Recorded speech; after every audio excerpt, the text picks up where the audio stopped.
शीर्ष टोपी। अच्छे दार्शनिक बनने के लिए हमें केवल एक ही चीज की आवश्यकता है, वह है आश्चर्य करने की क्षमता। सोफी को यकीन था कि उसे गुमनाम पत्र लिखने वाले से फिर से संपर्क होगा। उसने फिलहाल किसी को भी पत्रों के बारे में न बताने का फैसला किया। स्कूल में उसे शिक्षकों की बातों पर ध्यान केंद्रित करने में परेशानी होती थी। वे सिर्फ महत्वहीन बातों के बारे में बात करते थे।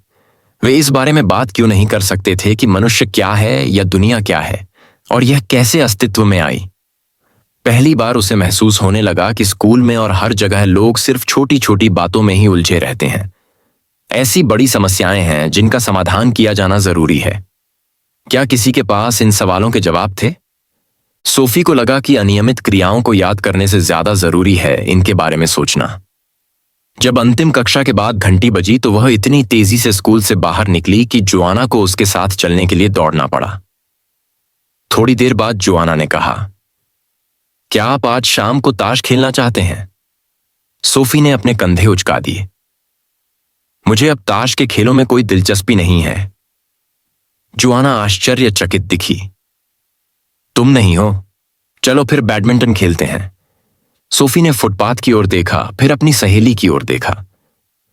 मुझे नहीं लगता कि मुझे बैडमिंटन में कोई दिलचस्पी है। आप मजाक कर रहे हो। सोफी ने जोआना के स्वर में कड़वाहट का स्पर्श महसूस किया। क्या आप मुझे यह बताना चाहेंगे कि अचानक क्या इतना महत्वपूर्ण हो गया है? सोफी ने बस अपना सिर हिलाया। ये एक रहस्य है। छी, आप शायद प्यार में हैं। दोनों लड़कियां कुछ देर तक बिना कुछ बोले चलती रहीं। जब वे फुटबॉल मैदान पर पहुंची तो जोआना ने कहा, मैं मैदान के उस पार जा रही हूं, खेत के उस पार। जोआना के लिए यह सबसे तेज रास्ता था, लेकिन वह उस तरफ तभी जाती थी जब उसे आगंतुकों या दंत चिकित्सक के पास जाने के लिए समय पर घर जाना होता था। सोफी को इस बात का पछतावा था कि उसने उसके साथ बुरा व्यवहार किया, लेकिन वह और क्या कह सकती थी। वह अचानक इस बात में इतनी मग्न हो गई थी कि वह कौन है और दुनिया कहां से आई है कि उसके पास बैडमिंटन खेलने का समय ही नहीं था। क्या जोआना समझ पाती? सबसे महत्वपूर्ण और एक तरह से सबसे स्वाभाविक प्रश्न में लीन होना इतना कठिन क्यों था? मेलबॉक्स खोलते ही उसे लगा कि उसका दिल तेजी से धड़क रहा है।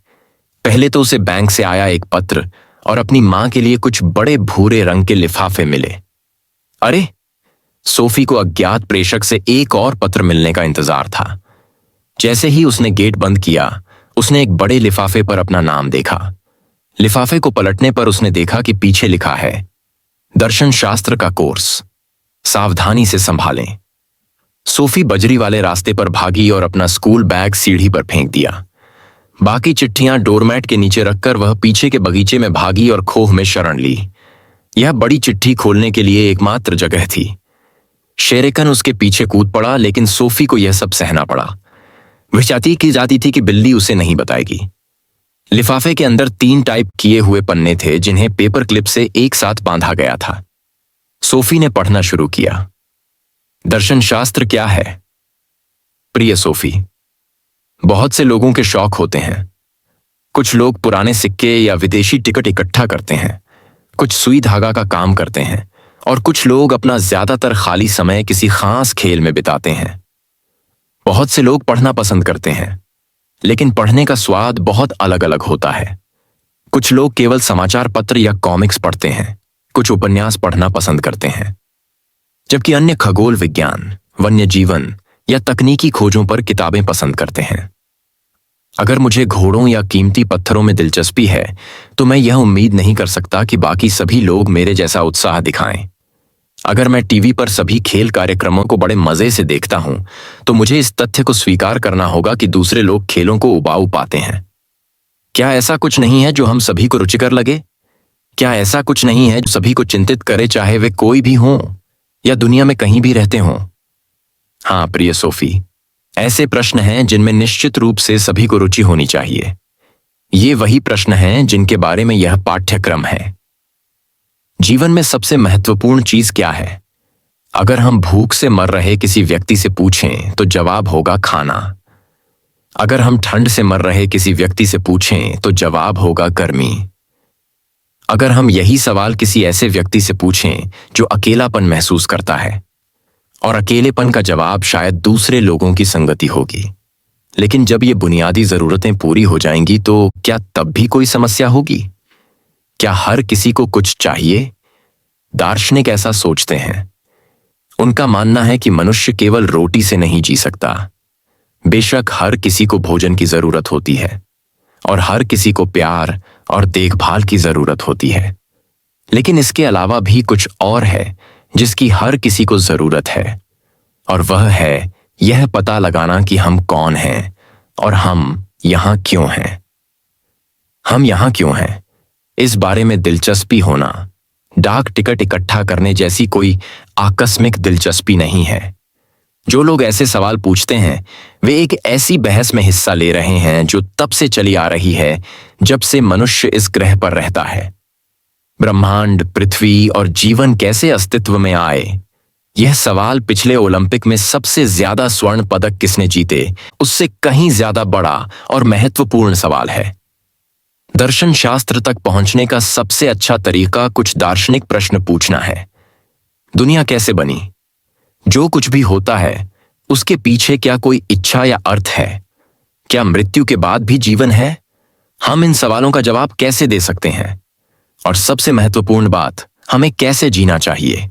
लोग सदियों से ये सवाल पूछते आ रहे हैं। हम ऐसी कोई संस्कृति नहीं जानते जिसने इस बात पर ध्यान न दिया हो कि मनुष्य क्या है और दुनिया कहां से आई है। मूलतः दार्शनिक प्रश्न पूछने के लिए बहुत ज्यादा नहीं है। हम पहले ही कुछ सबसे महत्वपूर्ण प्रश्न पूछ चुके हैं, लेकिन इतिहास हमें हर प्रश्न के कई अलग अलग उत्तर देता है। इसलिए दार्शनिक प्रश्न पूछना उनके उत्तर देने से ज्यादा आसान है। आज भी हर व्यक्ति को इन सवालों के जवाब खुद ही तलाशने होंगे।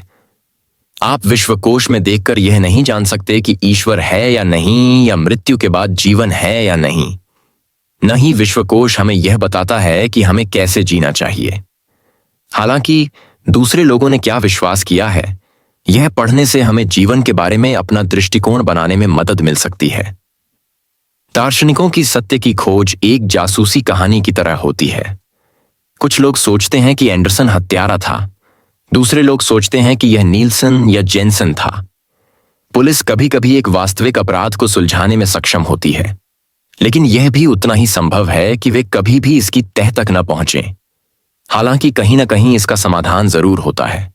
इसलिए भले ही किसी प्रश्न का उत्तर देना मुश्किल हो, लेकिन इसका एक और केवल एक ही सही उत्तर हो सकता है। या तो मृत्यु के बाद किसी तरह का अस्तित्व है या नहीं है। विज्ञान ने अब कई पुरानी पहेलियों को समझा दिया है। चांद का अंधेरा हिस्सा कैसा दिखता है, यह कभी रहस्य में डूबा हुआ था। यह ऐसी चीज नहीं थी जिसे चर्चा करके सुलझाया जा सके। इसे व्यक्ति की कल्पना पर छोड़ दिया गया था। लेकिन आज हम ठीक ठीक जानते हैं कि चांद का अंधेरा हिस्सा कैसा दिखता है, और अब कोई भी चांद पर मौजूद आदमी या इस बात पर विश्वास नहीं कर सकता कि चांद हरे पनीर से बना है।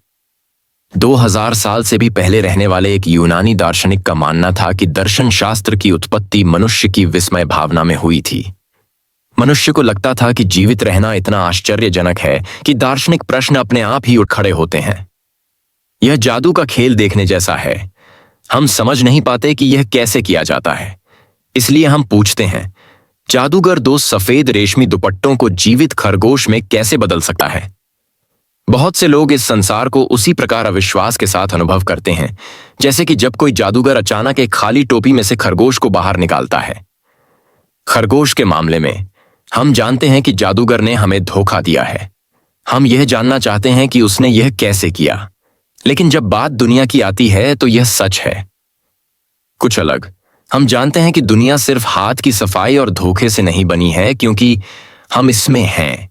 असल में हम टोपी से निकाले जा रहे सफेद खरगोश हैं।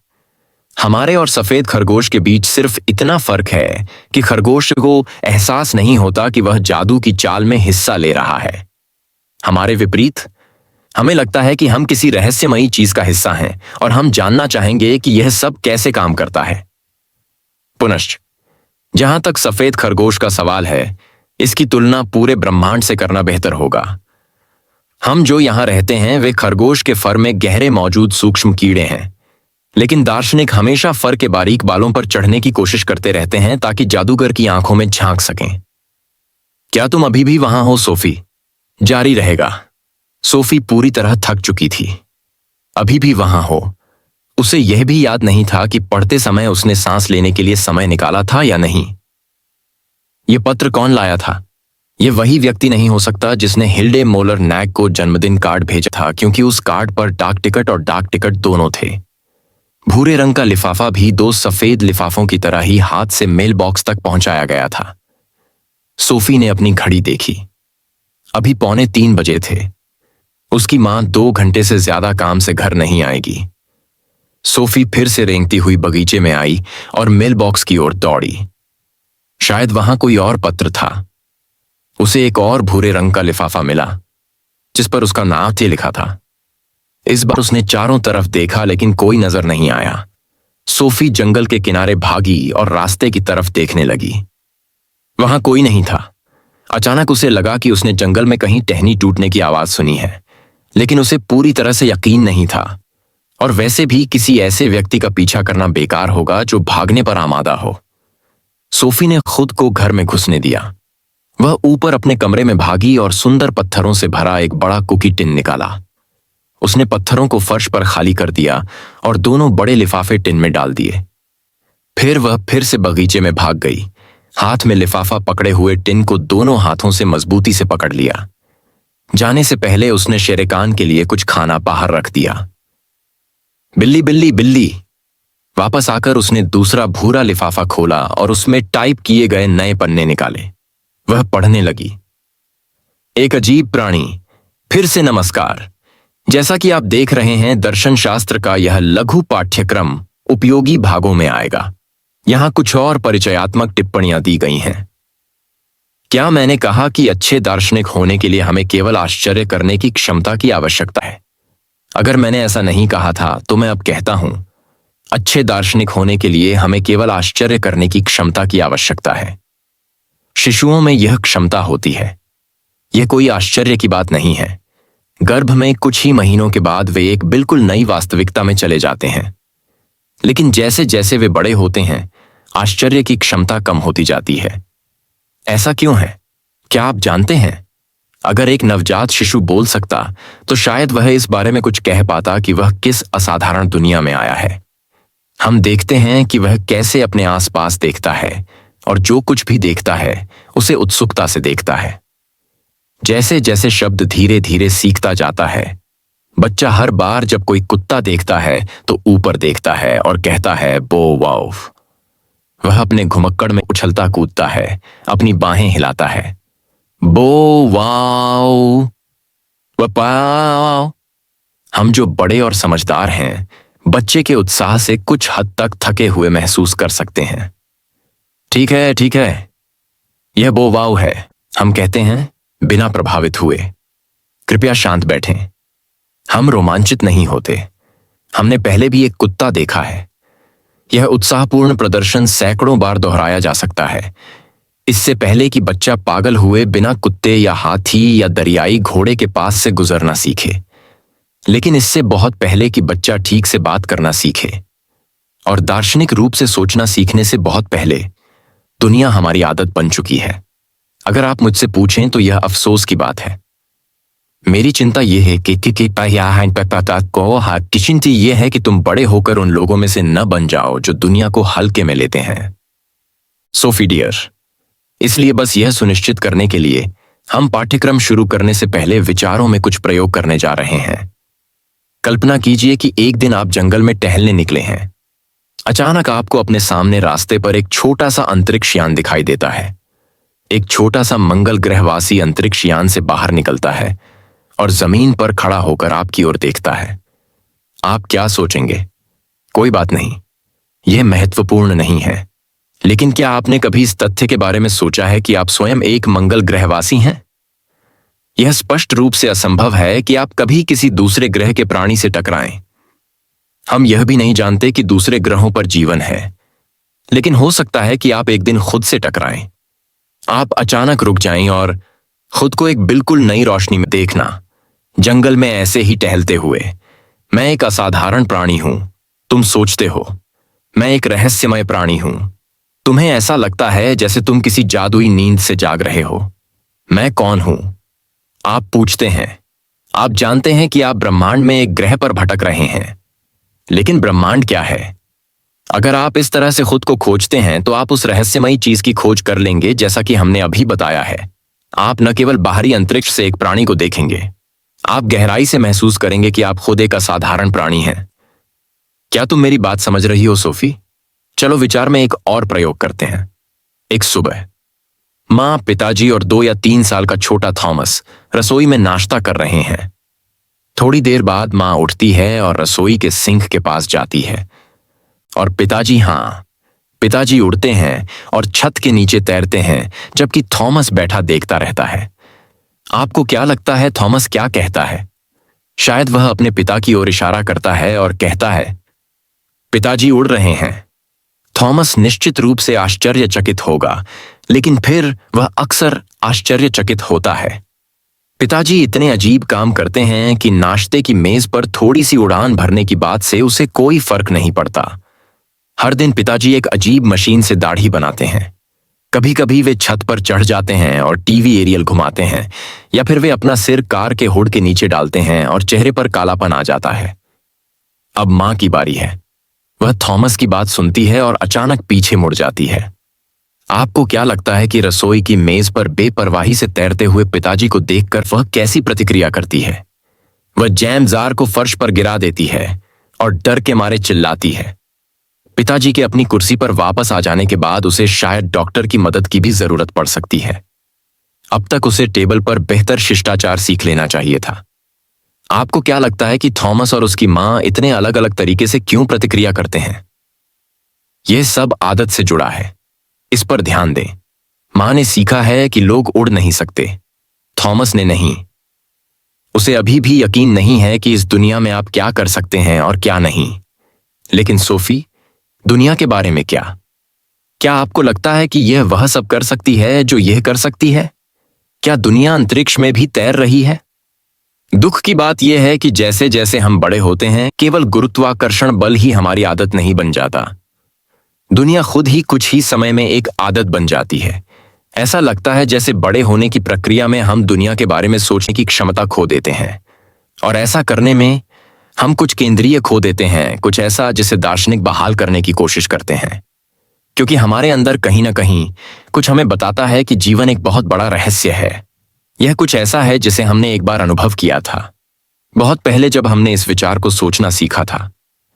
अधिक सटीक रूप से कहें तो, हालांकि दार्शनिक प्रश्न हम सभी को चिंतित करते हैं, लेकिन हम सभी दार्शनिक नहीं बनते। विभिन्न कारणों से अधिकांश लोग रोजमर्रा के कामों में इतने उलझ जाते हैं कि दुनिया पर उनका आश्चर्य पृष्ठभूमि में चला जाता है। वे खरगोश के फर में गहराई तक रेंगते हैं, आराम से लेट जाते हैं और अपने जीवन के बाकी समय वहीं रहते हैं। बच्चों के लिए दुनिया और उसमें मौजूद हर चीज नई होती है, कुछ ऐसा जो उन्हें आश्चर्यचकित कर देता है। वयस्कों के लिए ऐसा नहीं है। ज्यादातर वयस्क दुनिया को एक सामान्य बात के रूप में स्वीकार करते हैं। यह ठीक वही जगह है जहां दार्शनिक एक उल्लेखनीय अपवाद है। एक दार्शनिक कभी भी दुनिया के साथ पूरी तरह से अभ्यस्त नहीं हो पाता। उसके लिए दुनिया थोड़ी अनुचित, भ्रमित करने वाली, यहां तक कि रहस्यमयी लगती रहती है। इस प्रकार दार्शनिकों और छोटे बच्चों में एक महत्वपूर्ण गुण समान है। आप कह सकते हैं कि अपने पूरे जीवन में एक दार्शनिक एक बच्चे की तरह ही दुबला पतला रहता है। तो अब तुम्हें चुनना होगा सोफी। क्या तुम एक बच्ची हो जो अभी तक दुनिया से ऊबी नहीं हो, या तुम एक दार्शनिक हो जो कभी भी ऐसा नहीं बनने की कसम खाएगी? यदि आप सिर्फ अपना सिर हिलाते हैं और खुद को न तो बच्चा मानते हैं और न ही दार्शनिक, तो आप दुनिया के इतने आदी हो चुके हैं कि अब यह आपको हैरान नहीं करती। सावधान, आप पतली बर्फ पर हैं और इसीलिए आप दर्शन शास्त्र का यह कोर्स कर रहे हैं। बस मामले को देखते हुए मैं आपको सभी लोगों में से उदासीन और उदासीन लोगों की श्रेणी में शामिल नहीं होने दूंगा। मैं चाहता हूं कि आपके पास जिज्ञासु मन हो। पूरा कोर्स निःशुल्क है, इसलिए अगर आप इसे पूरा नहीं करते हैं तो आपको कोई पैसा वापस नहीं मिलेगा। अगर आप कोर्स को बीच छोड़ना चाहते हैं तो आप ऐसा करने के लिए स्वतंत्र हैं। उस स्थिति में आपको मेल बॉक्स में मेरे लिए एक संदेश छोड़ना होगा। एक जीवित मेंढक सबसे उपयुक्त होगा। कम से कम कुछ हरा तो होना ही चाहिए, नहीं तो डाकिया डर सकता है। संक्षेप में एक सफेद खरगोश को टोपी से बाहर निकाला जाता है। चूंकि यह एक बहुत बड़ा खरगोश है, इसलिए इस चाल में कई अरब साल लगते हैं। सभी नश्वर खरगोश के महीन बालों की नोक पर पैदा होते हैं, जहां वे चाल की असंभवता पर आश्चर्य करने की स्थिति में होते हैं। लेकिन जैसे जैसे वे बड़े होते हैं, वे खुद को फर में और भी गहराई तक ले जाते हैं और वहीं रहते हैं। वे इतने सहज हो जाते हैं कि वे फिर कभी नाजुक बालों में वापस रेंगने का जोखिम नहीं उठाते। केवल दार्शनिक ही भाषा और किपा और अस्तित्व की सबसे बाहरी सीमाओं तक इस खतरनाक अभियान पर निकलते हैं। उनमें से कुछ गिर जाते हैं, लेकिन अन्य हताश होकर चिपके रहते हैं और आरामदायक कोमलता में गहराई से बसे लोगों पर चिल्लाते हैं, खुद को स्वादिष्ट भोजन और पेय से भरते हैं।